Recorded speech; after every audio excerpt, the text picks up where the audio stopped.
Jadi lebih kepada eksternalnya tidak begitu banyak gitu. Lebih membicarakan yang di dalamnya. Tidak seimbang dengan penjelasan kondisi domestik. Tuh kan. Iya. Oke, baiklah. Nomor 6 skema. Nah, ini tadi bagaimana teman-teman diminta untuk membuat sebuah peta konsep konsep berpikir ya tentang hubungan yang ada dalam paragraf atau teks yang dibaca. Jawabannya adalah ya A. Ini jawabannya. Ini saya langsung bahas jawabannya ya. Jadi ada hubungannya berurut gitu. Berakhir di kesejahteraan.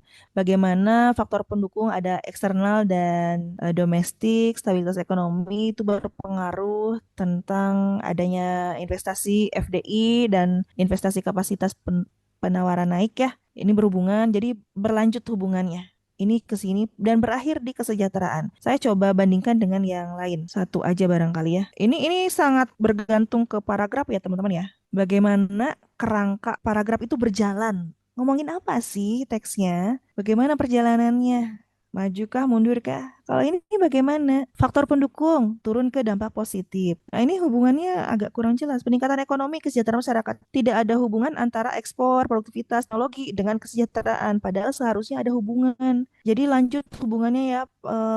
Kalau ini kan nggak, dia terpisah sendiri nih. Terpisah sendiri ini dengan ini. Dan kita nggak tahu arahnya nih. Apakah yang ini kan yang tengah-tengah ini. Biasanya yang berpengaruh membedakan makna itu tanda panah. Gitu ya, jawabannya yang A. Kalau ini lihat ke teksnya aja, bagaimana kerangka pikiran, kerangka pengembangan teks. Baik, itu soal nomor 6. Satu teks sudah selesai kita bahas. Saya lanjut dulu ke soal berikutnya. Baik, yang ditanyakan adalah penggunaan kata serapan privasi ya, privasi. Jadi diserap ke dalam bahasa Indonesia. Ini menarik juga kalau kita bicara soal serapan. Kebetulan privasi kayaknya teman-teman tahu nih maknanya. Cuma ketika kita belum paham nih dengan kata yang ditanyakan, jangan khawatir itu pasti ada bantuannya dalam teks ya. Jadi teks itu pasti ada konteks nih, ada konteks yang membantu untuk memahami dari istilah-istilah yang mungkin ditanyakan. Kalau kita kembali ke teori serapan kan ada 4 cara penyerapan ya. Ada adopsi, ada adaptasi, ada penerjemahan dan ada kreasi. Kalau yang privasi ini berarti kemana ya? Privacy berarti kemungkinan ke adaptasi. Ada perubahan dari kata asalnya diserap ke Indonesia itu diadaptasi dengan lidah orang Indonesia ya, diadaptasi dengan bagaimana ejaan yang berlaku di Indonesia. Begitu.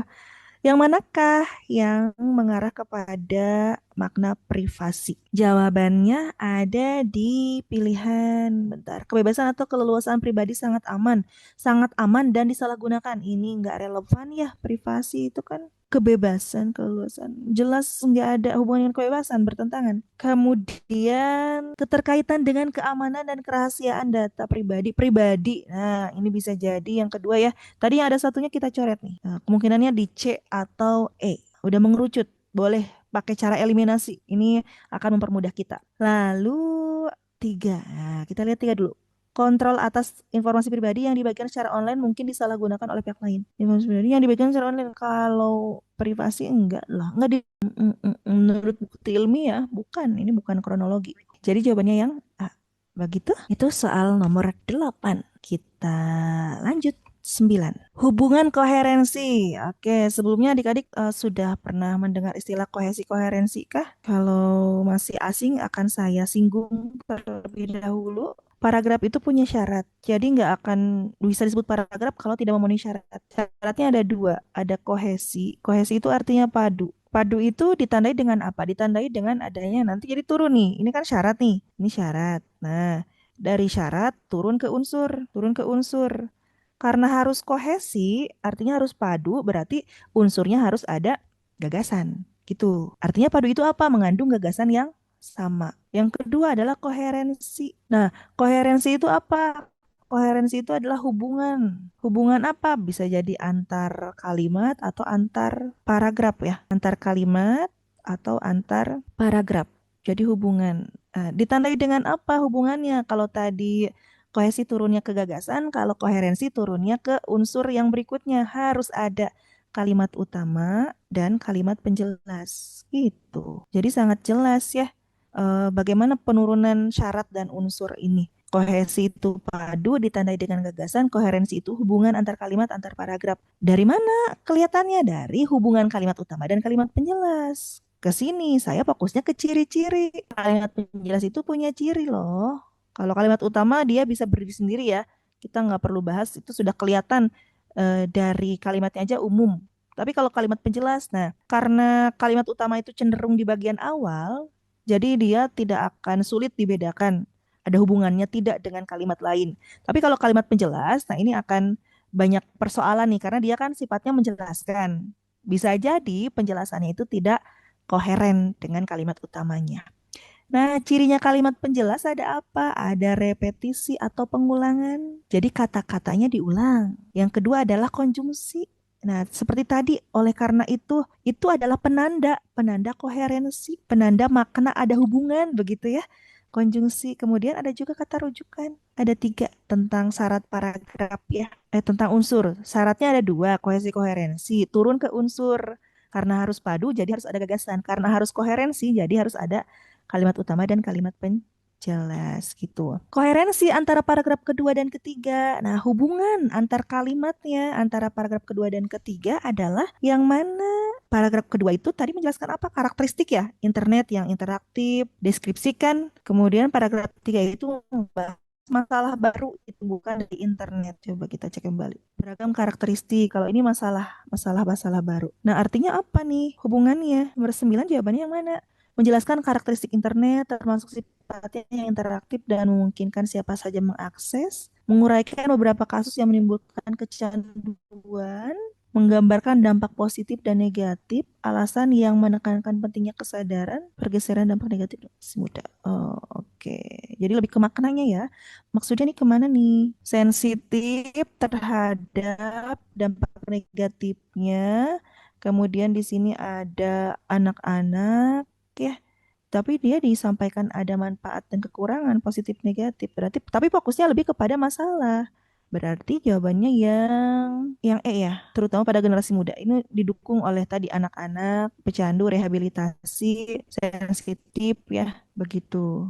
Ini jelas salah, kecanduan memerlukan rehabilitasi. Fokusnya nggak ke situ, tapi lebih kepada internet yang tadinya ternyata ada positif bergeser ke kalau tidak digunakan secara bijak malah jadi merugikan. Begitu ya intinya ya. Jadi fokusnya ke E. Itu kurang lebih untuk soal nomor 9. Lanjut ya, 10. Nah, ini 10 yang makna kata. Kita sebenarnya nggak perlu baca teks nih kalau ada soal seperti ini. Kalau teman-teman tahu maknanya. Tapi saya yakin bijak berlawanan dengan bijak. Lawannya dengan apa ya? Bijak itu tadi apa? Menimbang-nimbang informasi, menimbang-nimbang dampak positif negatif, pada akhirnya mengambil suatu keputusan yang paling benar sesuai dengan data itu bijak ya. Berarti yang mana dong? Kalau hati-hati jelas salah karena ini maknanya sama, sinonim. Tergesa-gesa ini lebih kepada cara ya, cara berhubungan dengan waktu, begitu ya, tergesa-gesa, santai ya, gitu kan lawannya. Tepat, tidak tepat, bijak dan tepat. Ini maknanya sama-sama positif. Kalau bijak itu kan positif, berarti kalau berlawanan kita cari yang negatifnya. Hati-hati jelas positif nih, berarti udah salah. Tergesa-gesa negatif sih, tapi ngomongin waktu. Tepat ini positif, berarti salah kan yang dicari adalah lawannya. Itu aja ya teman-teman ya. Kalau ditanyakan lawan, oh bijak positif berarti kemungkinan ceroboh atau bodoh. Lawannya ada pada kata ceroboh ya. Kalau bodoh beda, tidak berlawan dengan bijak. Ini kemampuan kognitif nih kalau bodoh. Tapi kalau ceroboh adalah bagaimana kalau tadi bijak arahannya kepada pengambilan keputusan yang tepat, kalau ceroboh tidak teliti, tidak tepat pada akhirnya keputusannya gitu ya. Jadi nomor 10 jawabannya adalah yang A, ceroboh, tidak hati-hati atau tidak memperhatikan detail sehingga keputusannya salah. Baiklah, itu soal nomor 10. Lanjut 11 sampai dengan 13. Teks 3 digunakan untuk menjawab soal nomor 11 sampai dengan 13. Nah, ini. Perbedaan isi paragraf pertama dan kedua adalah isi. Pahami, kalau isi berarti kemana larinya? Kita boleh lihat ke gagasan. Jadi penting banget nih untuk mengetahui gagasan karena yang namanya padu tadi ya. syaratnya paragraf. Maksudnya adalah ngomongin hal yang sama. Jadi cukup tahu gagasannya apa, itu akan membuat kita lebih paham gitu ya teman-teman ya. Kalau udah tahu gagasannya, udah tahu nih kemana arahnya. Apalagi kalau teman-teman yang sering baca pola-pola teks itu kan sama ya kurang lebih. Dan cara pengembangan paragraf itu umum begitu. Jadi akan kelihatan alurnya, akan terlihat kemana nih arahannya. Tuh, nomor 11 perbedaan isi. Paragraf pertama dan kedua, perubahan iklim global semakin cepat dan menimbulkan berbagai dampak serius bagi kehidupan manusia. Salah satu dampaknya, oke jelas, ada repetisi salah satu dampaknya dan ada rujukannya. Berarti yang dibahasnya adalah dampak perubahan iklim. Untuk mengatasi masalah ini diperlukan tindakan nyata dari seluruh negara untuk mengatasi masalah. Berarti yang dibahasnya adalah solusi, begitukah? Lalu yang ini berarti masalah berupa dampak gitu ya. Yang mana jadi? Dampak serius, sedangkan para kedua mengusulkan langkah-langkah yang harus diambil. Bisa jadi, tapi kita cek dulu apakah ada yang lebih tepat. Paragraf pertama menjelaskan meningkatkan salah. Paragraf pertama menjelaskan masalah dan dampak, iya. Sedangkan kedua mengusulkan solusi. Nah, ini lebih logis ya. Tadi udah jelas yang C kemungkinan, tapi bandingkan dulu boleh dengan yang D. Paragraf pertama membuktikan dampak. Paragraf kedua mengusulkan upaya mengatasi perubahan iklim. Membuktikan, nggak ada bentuk pembuktian di situ ya. Kalau membuktikan itu harus didukung dengan data-data tentunya. Jadi tidak tepat nih jawaban yang. Kalau yang paragraf pertama mendeskripsikan dampak perubahan iklim, sedangkan mencari solusi dan langkah. Mencari, bukan mencari. Ini sudah ada, perlu. Nah, ini kan udah ada, berarti udah tahu. Jadi yang C yang paling tepat. Baiklah, itu soal nomor 11, jawabannya adalah yang C. Selanjutnya 12, ungkapan tindakan nyata dari seluruh negara di dunia pada kalimat 5 dapat disempurnakan menjadi untuk mengatasi masalah ini diperlukan. Nah, sebetulnya nggak masalah nih dengan kalimat 5 ini. Saya ambil kalimatnya dulu ya. Adik-adik, untuk mengatasi masalah ini, sebetulnya kalau dari pola struktur kalimat, bisa aja sih. Cuma ada yang lebih bagus, yang lebih efektif gitu. Yang lebih pas. Ini kan keterangan tujuan. Diperlukan tindakan, ini adalah predikat. Ini adalah subjek. Tindakan nyata dari seluruh negara di dunia diperlukan untuk bla bla bla. Nah, kalimat yang seperti ini namanya kalimat inversi ya, yang predikatnya mendahului subjek. Jadi polanya berbalik nih, kan biasanya S dulu baru P. Kalau ini P dulu baru S dan ada pada posisi pasif. Jadi harusnya tindakan nyata dari seluruh negara di dunia diperlukan untuk mengatasi masalah ini. Tapi katanya ini nggak enak nih. Kenapa nggak enak? Berarti kalau dari subjek predikat oke sih nggak masalah. Cuma ada hal lain, ada pilihan lain yang lebih efektif ya. Mengatasi kemudian diperlukan ini berarti bentuknya tidak paralel. Satunya satunya satunya aktif, satunya pasif. Padahal ini sifatnya keterangan yang tentunya mengekor ya dari subjek dan predikat gitu. Yang mana kalau begitu negara-negara di dunia harus segera mengambil. Negara-negara di dunia harus segera mengambil. Kalau dari bentuknya bisa jadi seluruh negara dunia diharapkan segera bertindak nyata. Diharapkan ini udah nggak jelas kalimatnya apa arahannya padahal ini udah tegas ya. Perlu gitu, tegas ada semacam keharusan.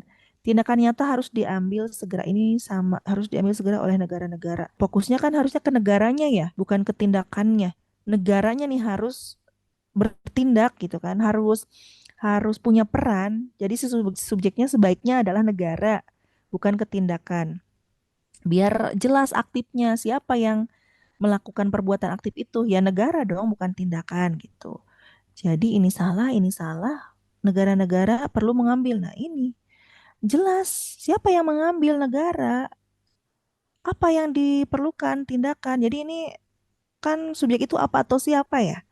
Kalau yang E itu lebih logis karena pertama dia masuk ke paralel mengatasi mengambil, yang kedua subjeknya adalah jelas ini sebagai kata ganti masyarakat ya, kata ganti orang-orang begitu. Sementara yang ini subjeknya kata benda yang seolah-olah dianggap sebagai sesuatu yang punya peran, bisa melakukan aktivitas gitu ya, tindakan. Itu lebih baik yang E. Nomor 13.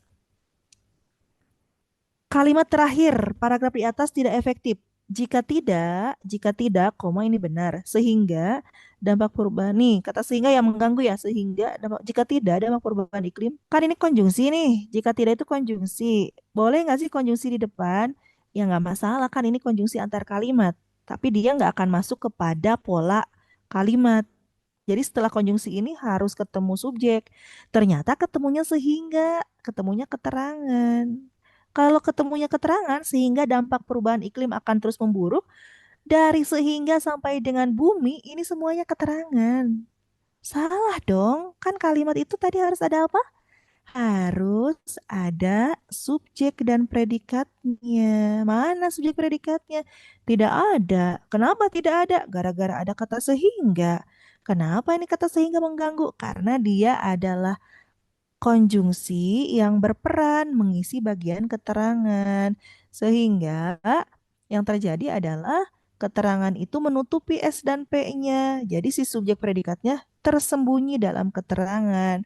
Padahal seharusnya dampak itu adalah subjek dan terus memburuk itu adalah predikat. Jadi gak kelihatan karena tertutup oleh sehingga. Kalau gitu gimana? Ganti dong kata sehingganya. Bukan diganti, hilangkan dong kata sehingganya karena dia mengganggu keutuhan subjek dan predikat. Jadi jawabannya yang A gitu ya. Itu nomor 13.